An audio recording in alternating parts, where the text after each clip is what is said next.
পৃথিবীরও শেষ প্রান্ত আছে যেখান থেকে আপনি আর চাইলেও সামনে যেতে পারবেন না। এমন এক জায়গা যে জায়গায় গেলে আপনার গা গুলাতে শুরু করবে, বমি বমি ভাব হবে, আর একবার নিচের দিকে তাকালে মাথা ঘুরে পড়ে যাওয়ার সম্ভাবনা সব থেকে বেশি।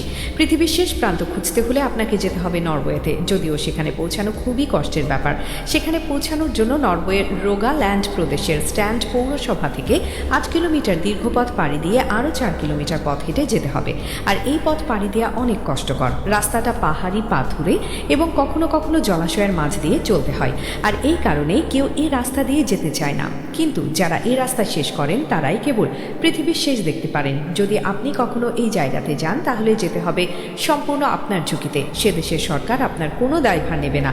এর প্রধান কারণ হলো এই জায়গাটা মাটি থেকে 1982 ফুট উপরে। বলা হয়ে থাকে আপনি যদি পৃথিবীর শেষ রাস্তায় যেতে থাকেন তাহলে আপনি ঠিক এই জায়গাতে এসে পৌঁছাবেন, যেখানে সামনে যাওয়ার আর কোনো রাস্তা নেই। চাইলেও যেতে পারবেন না, শুধু সামনের দিকে তাকিয়ে থাকতে হবে। এই জায়গার নাম প্রি-কেস্টোলেন। এটি পালপিট রক হিসেবে পরিচিত। প্রতি বছর কয়েক লাখ মানুষ পৃথিবীর শেষ দেখার জন্য এই জায়গাতে আসেন। আর এই কারণেই এটি নরওয়ের বিখ্যাত পর্যটন কেন্দ্র, যা মাটি থেকে প্রায় 2000 ফুট উঁচুতে অবস্থিত। সব থেকে অদ্ভুত ব্যাপার হলো সামনের এই ঝুলন্ত অংশে আপনি ফাটল দেখতে পাবেন, যার পাশে কোনো ব্যারিকেডও দেখতে পাবেন না। যে কোনো মুহূর্তে দুর্ঘটনা ঘটতেই পারে।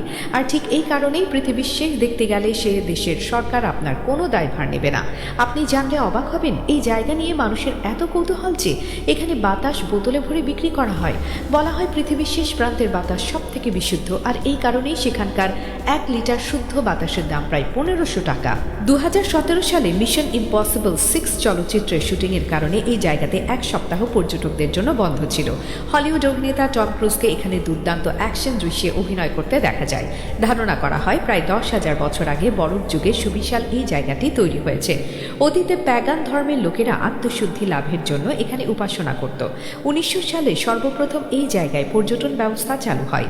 দুঃসাহসী পর্যটকরা নানা রকম কর্মকাণ্ডের মাধ্যমে এখানকার রোমাঞ্চ আরও বাড়িয়ে নিতে আসে। তারা base jumping, wingsuit, rope walking, cliff hanging বা ফ্রি হ্যাঙ্গিংয়ের মতো নানা ধরনের অ্যাকশন স্পোর্টস করে থাকেন। সাম্প্রতিক সময়ে একাধিক পপ কালচারের মাধ্যমে বিশেষ এই প্রাকৃতিক জায়গাটি জনপ্রিয় হয়ে উঠেছে। আর এটাই পৃথিবীর সবচেয়ে শ্বাসরুদ্ধকর ভিউ পয়েন্ট। তবে বিজ্ঞানীরা মনে করেন পৃথিবী যেহেতু গোলাকার, সেহেতু পৃথিবীর শেষ পয়েন্ট বলে কিছু নেই। আমরা যাকে শেষ পয়েন্ট হিসেবে মনে করি তা কেবল ওই জায়গার শেষ পয়েন্ট। এমন আরও শেষ পয়েন্ট পৃথিবীতে থাকতে পারে, কিন্তু তারপরেও প্রতি বছর কয়েক লাখ মানুষ জীবনের ঝুঁকি নিয়ে হলেও পৃথিবীর শেষ প্রান্ত হিসেবে নরওয়ের পালপিট রক দেখতে যায়।